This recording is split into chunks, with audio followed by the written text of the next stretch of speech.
Hello, everyone.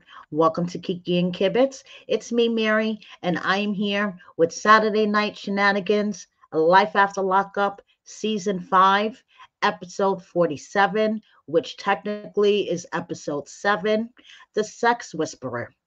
If I was going to give this episode a grade, I would give it a solid C minus.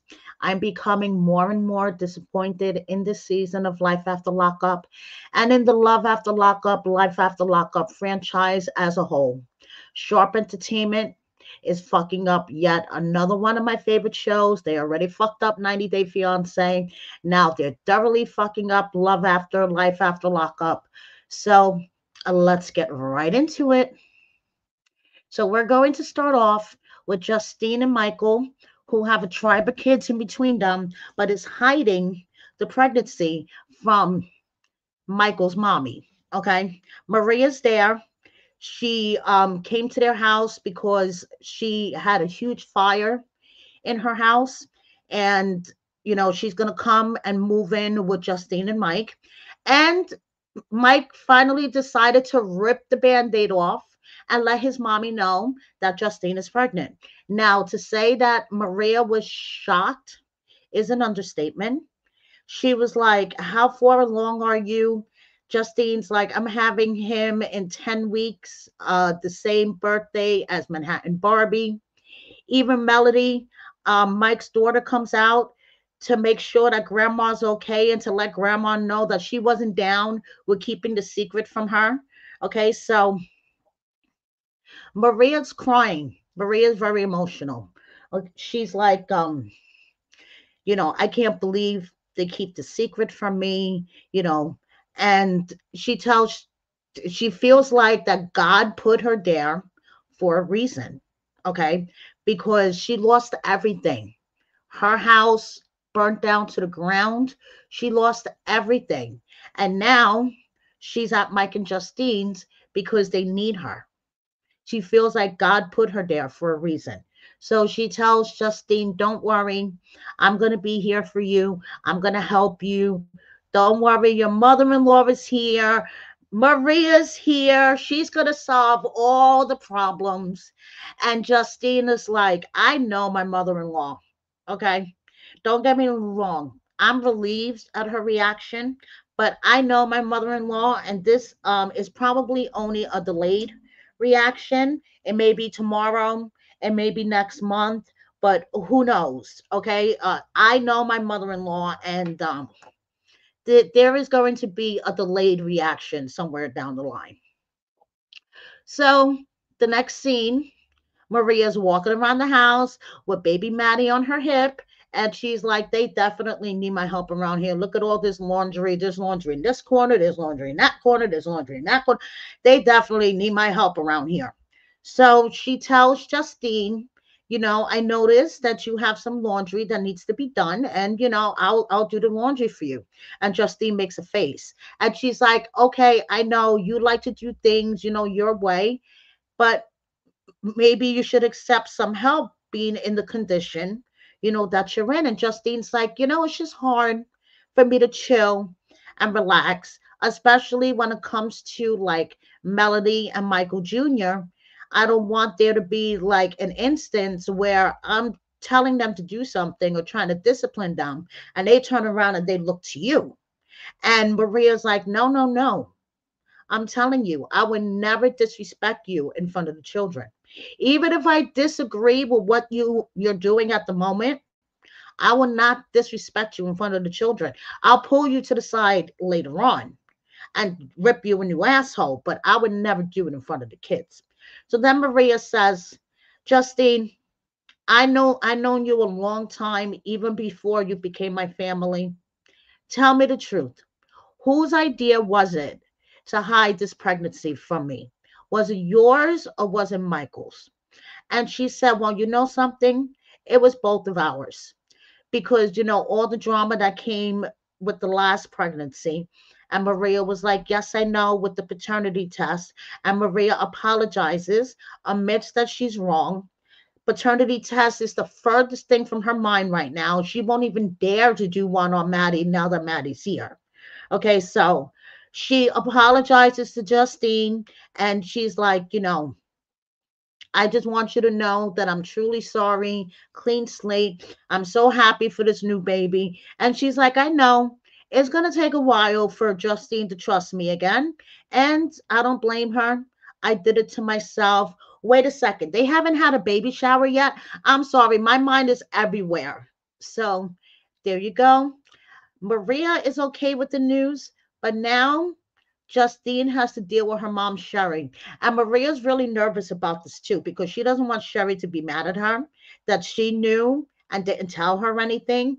So Justine is like, no, I want to enjoy my pregnancy as long as I can because once I tell my mother, that's it. So there we go. Justine and Mike. Mike finally told his mommy that his wife is pregnant. Congratulations. Moving on, we have Bianca and Daniel. Bianca, please just give the man a back rub.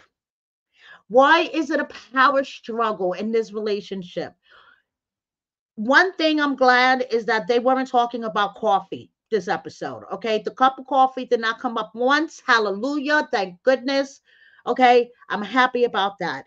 But there is a power struggle in this relationship. From what I see, in my opinion, from what I see on TV, okay?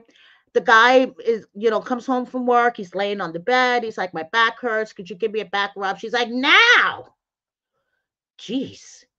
I'm my husband's personal back scratcher. Whether I like it or not, I am his personal back scratcher. I have been his personal back scratcher for over 20 something years now. So sometimes you just do things for your partner because that's, what you're kind of there for. I have nails. I'm there to scratch his back. Bianca, give the guy a back rub. That's all I'm saying. So Bianca tries to cook him breakfast and she burns breakfast.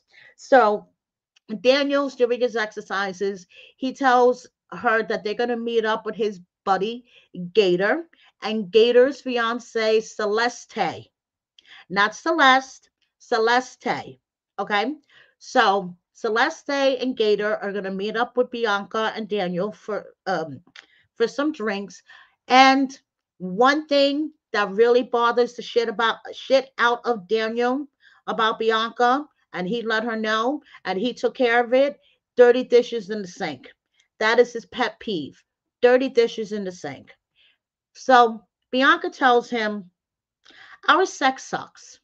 So we're going to go to a tantric sex class, basically a sex whisperer, because, we both need to learn some things. Really, because you have no idea about the female um, anatomy. Let's put it that way. And he thinks it looks all like spaghetti down there. Has no idea, what he's just exploring. In his words, just poking. I'm like, what the fuck? Okay, so I get Bianca's frustration in this moment. He's like, oh, I'm just down there poking around. What are you poking around for down there? Hello? So they get to the sex whisperer's office, and there's all these words on the wall that Daniel has never seen. He's never heard of them. He doesn't know what the hell they are. So he is mainly there for education and to find a way to be intimate with Bianca, satisfy her sexually, and just not fight with her. He's just tired of arguing. Okay. I bet you he would be rather having a lot more sex than arguing. So, this is the exercise they were doing. They were sitting in this position. The sex whisperer told them to ask each other these questions. What do you desire? Bianca desires to have better sex. And when you get the answer to the question, you're supposed to respond with thank you. So so what do you desire? I desire for you to be okay with me doing those little things that bother you. And Bianca's like, what are you talking about? Basically, girl, he wants you to overlook your pet peeves about him. Like I overlook the fact that my husband is incapable of hanging up a towel. Okay. I don't know why. I could yell at him until I'm blue in the face. I could ask him nicely. I could do send him a smoke signal, a telegram, a singing telegram. The man is incapable of hanging up a towel. So there's just certain things that Daniel wants you to overlook because I don't know, he's incapable of hanging up a towel. So what are you afraid of? And Bianca says, I'm afraid of you leaving me. And Daniel says, thank you. So um, Bianca asked, what are you afraid of? And Daniel said, I'm afraid that you will never see the potential that I see in you. So Bianca's like, oh, don't make me cry. Okay. So I thought the class was going really, really well. Really, really well. Until the sex whisperer decided to ask, what is the current status of their relationship? And Daniel said boyfriend and girlfriend. And Bianca said, huh, what? How did I get demoted from fiance to girlfriend? And he's like, well, technically, you're not a fiance because you don't have a ring. But you asked me to marry you. I know, but technically, you don't have a ring. So technically, you're my girlfriend. So now they go off to meet Gator and Celeste, not Celeste, Celeste. So Celeste and Bianca sit at the bar, have a couple of drinks, while Gator and Daniel go play darts. And Bianca's like, it really bothers me that he hasn't asked me, that he hasn't given me a ring yet. He asked me to marry him in prison, and now that he's home, I've been I've been demoted to girlfriend, basically. Okay. So Bianca is not a big fan of Gator to begin with because when they first sat down, one of the first questions that Gator asked was, Daniel, have you cheated on her yet? And Bianca was like, what kind of a fucking question is that? So then Daniel asked Gator, how long did it take you before you proposed to Celeste? And he said, I proposed to her on our 2 year anniversary. And Daniel was like, oh shit, 2 years, that long? And he's like, I'm like in and out of wanting to marry her because I proposed to her in prison, but now that I'm out, it kind of seems like a whole different story. Everyone sits back down at the table. Bianca grabs Celeste's hand and she's like, check it out, check it out, check it out, check it out, check it out. Hint, hint. So Gator says, you have to figure out how to live together before you get married. And Bianca's looking at him like, what do you mean? And then Gator asked Daniel, will you be in our wedding? Because, we're actually going to have a wedding because we're committed. That was like, to me, major shade towards Bianca's relationship with Daniel. Okay. So Bianca at this point is like, you didn't stand up for me, Daniel. You didn't say anything to him. You're actually agreeing with him. I'm done. I can't take this anymore. Bye. And takes off. So that's where we left off with Bianca and Daniel. And yeah, I mean, the sex whisperer, she was doing them really, really good until she decided to ask what's the status of their relationship. And then it went all downhill. Now, moving on, we have Zaria and Troy. Last week, Mama Karen called Troy as he was getting ready to go out the door with Zaria's son to the Science Museum and said, Troy, we have a problem. And Troy's like, oh, what's the problem? Baby Troy wants to see you. She's carrying on and everything. So I'm going to get on the train with her. But Ma, I'm heading out the door to the Science Museum with Tashael. I know I'm torturing the poor kid's name. And she's like, well, you better make sure you're there to pick us up. The kids are adorable. I love the kids. They are so fucking cute. They are just so happy to have a sibling. So now they all four of them off they go to the Science Museum. They're gonna get dinosaur lessons. Okay. Now The thing that bothers Troy is baby mama drama in a sense. He has to work out a visitation schedule because, like Karen said, baby Troy misses her daddy so much. She was carrying on and crying that she wanted to see him.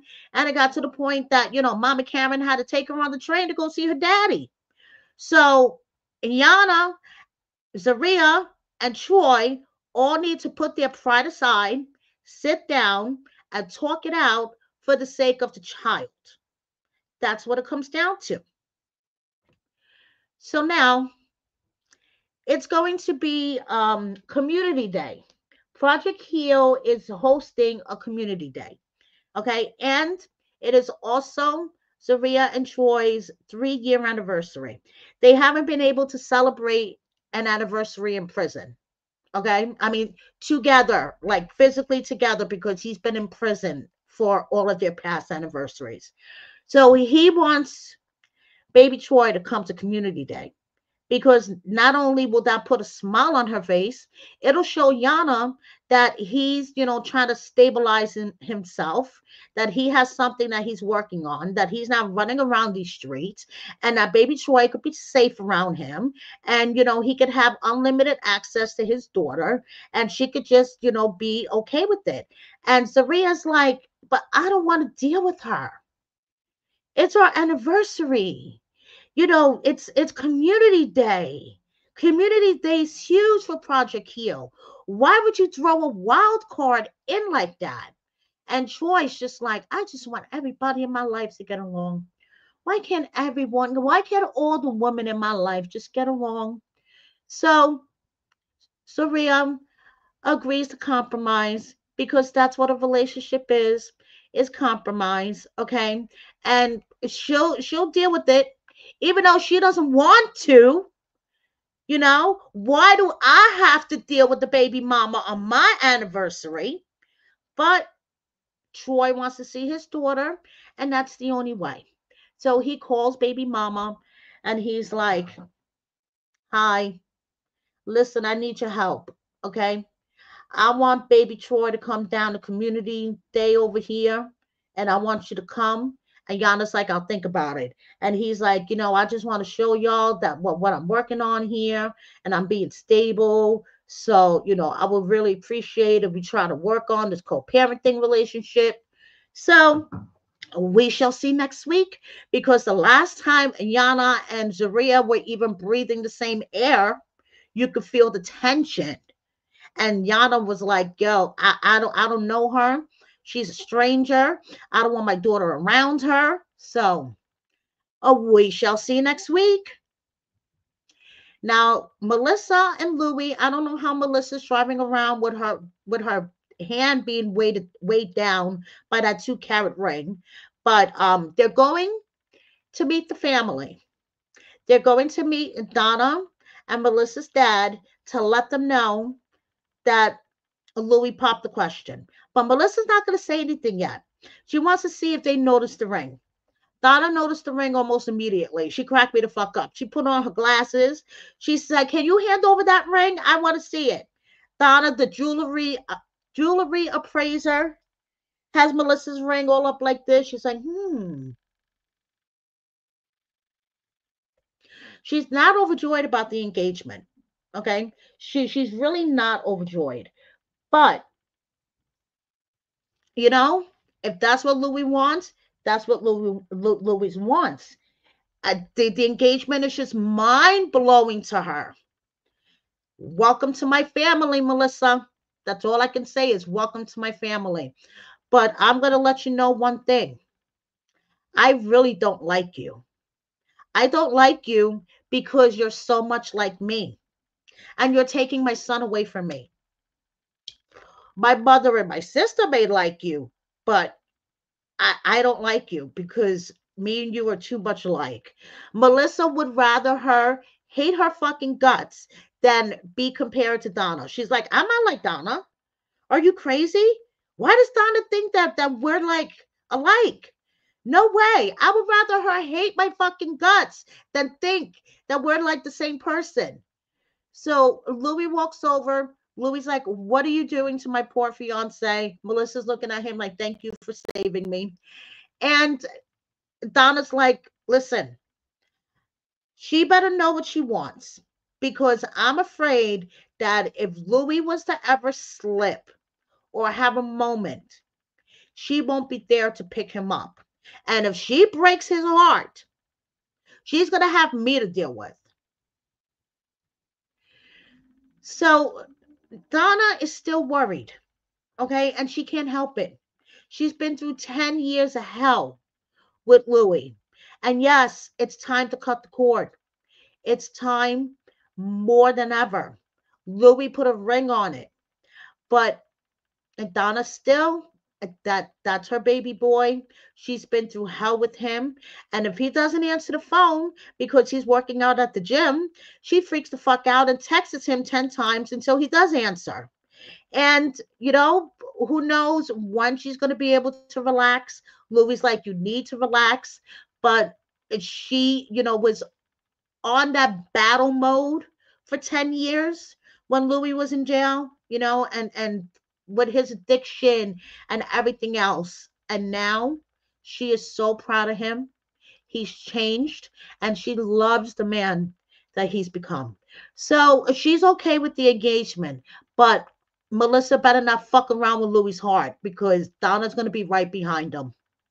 So now finally, we have Kimberly and Joey. And I'm sorry, Kim. I like you and everything. I just interviewed you and Joey 2 weeks ago. But on this episode, I wanted to reach to the TV and shake the shit out of you. So they found their dream house. Joey still doesn't have a job, but they found their dream house. And it is, how much is this freaking place? 214,900, 30K over Kim's budget. Apparently, the mortgage is 1,600 a month, and she gets paid 1,500 a month. How the fuck are they gonna swing this? I have no idea. Joey still doesn't have a job. So between a yard sale and hitting Kimberly's dad up for a 7K loan, they're gonna scrape the money up together to buy this house. Okay, I'm just like, so now they're going off to the bank because Joey's never had a bank account. So they want to open up a bank account. And so the banker guy's like, well, oh, we're going to pull credit. Joey doesn't have credit. This is his first account since he's been out of prison, blah, blah, blah. So then the guy starts talking about the app, and Joey needs his phone for the app. So he has to go out to the car and get the phone. And Kim is like looking at him during this whole time, and she's like, are you okay? You're acting kind of weird. And he's like, I'm just tired. I'm fine. So he goes out to the car, acts like he's like looking, and then he comes back and he's like, oh, I can't find the phone. During that time, Kimberly is talking to the banker guy about putting a limit on daily spending. So $2,000 is the limit. And Kimberly's like, oh, he could do a lot of damage with $2,000 a day. So the guy's like, we could set up notifications every time he spends something or withdrawals, you'll get a notification. So she's like, okay, that sounds good. So now after they go to the bank, he decides that he just wants to go into the store to just look over, to just window shop for amps and fuses for his car. And Kimberly's like, what the fuck are you doing? We don't have any money. And every time you window shop for something, you wind up walking out spending a couple of thousands of dollars, just like the rims and the tires. They start arguing, and Joey tells her to go home. Joey actually hands her the car keys and tells her to go home. And she gets in the car and she goes to leave. And I'm like, what the fuck? And then I'm like, who's gonna pick who's picking Joey up? He calls someone, he's like, oh, I need you to pick me up. Kimberly finally gets him back in the car. They go back home, and the first thing Joey does is like, oh, I need a nap. His mother's like, why do you need a nap? Are you kidding me? He's like, oh, I'm tired. So he goes and he gets in bed. Now, Kimberly asked Joey's mother, in all seriousness, Do you think there's something going on with him? Do you think he could have possibly relapsed? And his mother's like, I don't talk to him as much as I used to. I feel him pulling away from me. And if he's talking to, his old associates and getting back into that crew, it worries me. I don't really know if he's not using drugs. So Kimberly's like, this is not good. If his mom doesn't know that he's not using drugs, this is not fucking good. I have babies at home. I, you know, not only worried about myself, I have to worry about my children.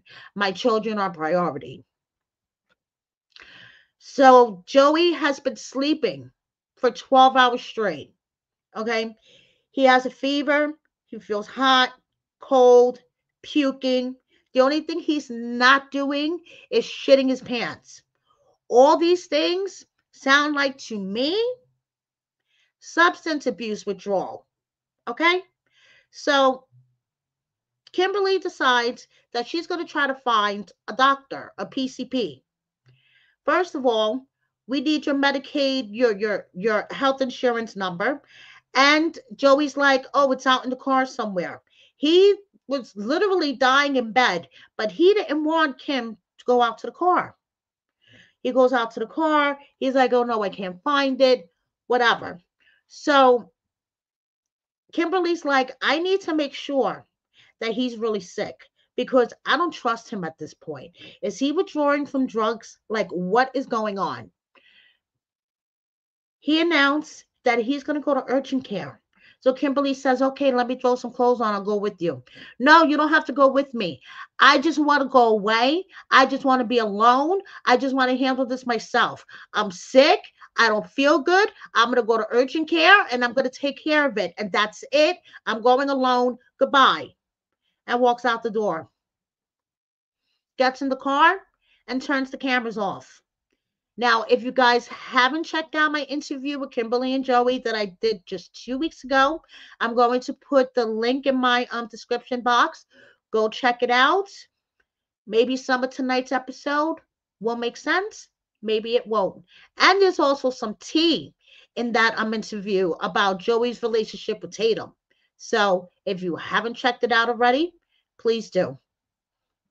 Next week, Mama Karen is calling somebody a psychopath.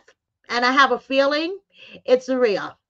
So that's basically it for season 5, episode 47, technically episode 7.